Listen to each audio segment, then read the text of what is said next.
Saw something on Facebook the other day about a teacher that said to Kane, when Kane was 12, he said, "What are you going to do when you get older?" And he said, "I'll be an AFL footballer." And this person said, "Yes, and what if you don't do that?" And he said, "I'll be an AFL footballer, full stop." That was all he was going to ever do.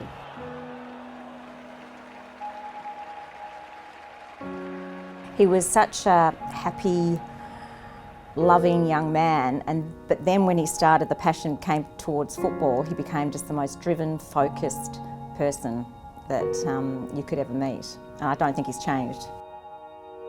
Yeah, we didn't have a backyard, but every night after school without fail we'd go down to Partridge House.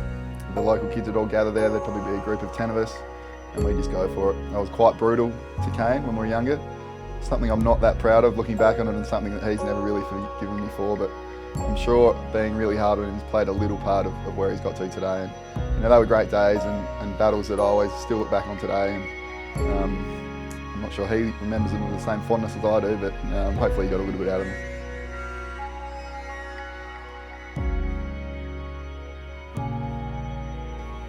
He's been dedicated from the word go. You know, where other guys were getting caught up in the whole socialising scene at high school, the drinking and the smoking, that kind of stuff, that was never Kane.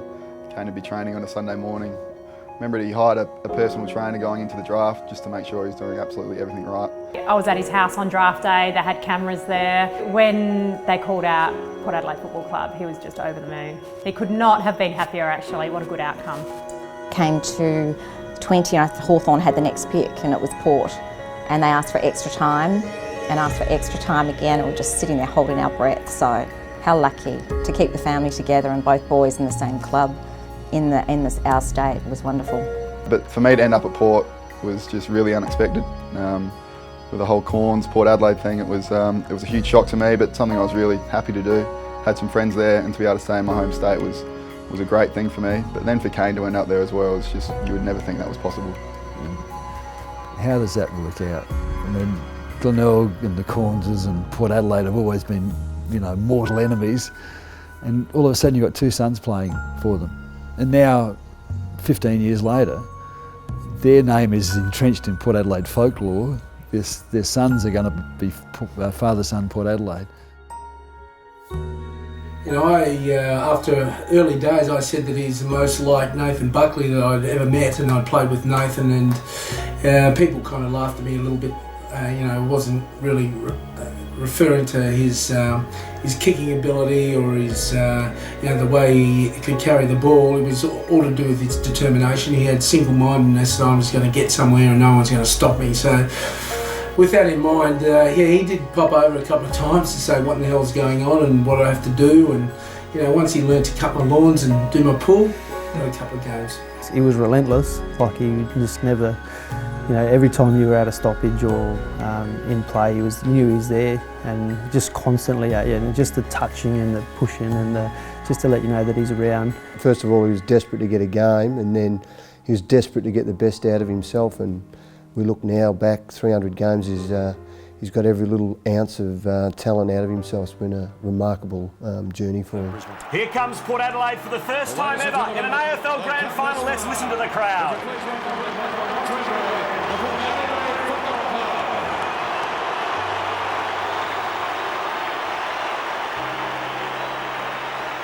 I still remember the day so clearly. It was just wonderful, and to have two sons play together and to see them at the national anthem, that's always the one thing I was so proud of. Chad would nudge everyone away so he could still stand next to Kane.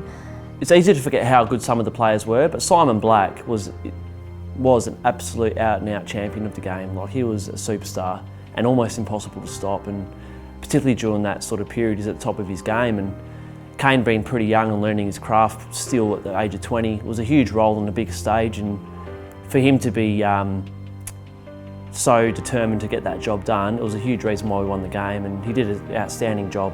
There was no more important player than Simon Black for Brisbane to get their engine room started. He was a clearance king, and what Kane did that day was one of the great performances, because he did it in a way without breaking the rules. He actually just played on his opponent and was able to restrict him, and that's what we've seen about Kane all over his career that he's been able to do. played a massive role in us winning the 2004 grand final. And I know that with the medal around his neck, he sleeps very comfortably that he's achieved that, and he played a major role for everyone. And we all love him for it, and we certainly thank him for just doing what he does on the day. And I think that's the best thing you can do as a player, is to deliver your best stuff on the biggest day, and he did. With him today, he said he did. Look at that! There it is! It's all over! Port Adelaide! They had the power to win! I remember as soon as the siren went, looking for Kane, finding him in the middle of the ground, having a really big hug, and just to be able to do that with your brother. Look back on the job he had on Simon Black, and almost won a Norm Smith from doing that. It's just a credit to him, and just a memory we'll have forever. If I could take just one day out of my football life, because of how many people it affected, there's no doubt that 2004 was the greatest football day in our family. He leaves with no regrets, awarded fantastically, best and fairest, and I think there's 10 years he finished in the top 3 of the best and fairest. That's just unheard of at any club, and he should be very proud of his consistency. But it's not a fluke, it's all based on hard work, and it's based on preparation, and what a wonderful example he's shown to his family, his kids in the future, and certainly the playing list is still there at Port Adelaide. It's almost hard to put into words when you consider his record and what he's been able to do. AFL games record holder for the club. First Port Adelaide player to play 300 AFL games. I mean, his numbers are amazing. His legacy will live on forever. His family legacy will live on forever, not just Kane. It'll be Chad as well. What a pair of brothers to have at the footy club. To see this young man who had so many insecurities through his whole football career, and as we know, pestered every coach and every person he probably could, and to stand very, very tall and be very confident in the decision he's made and speak so well, and preparing himself to look after his family in the next step. I'm incredibly proud.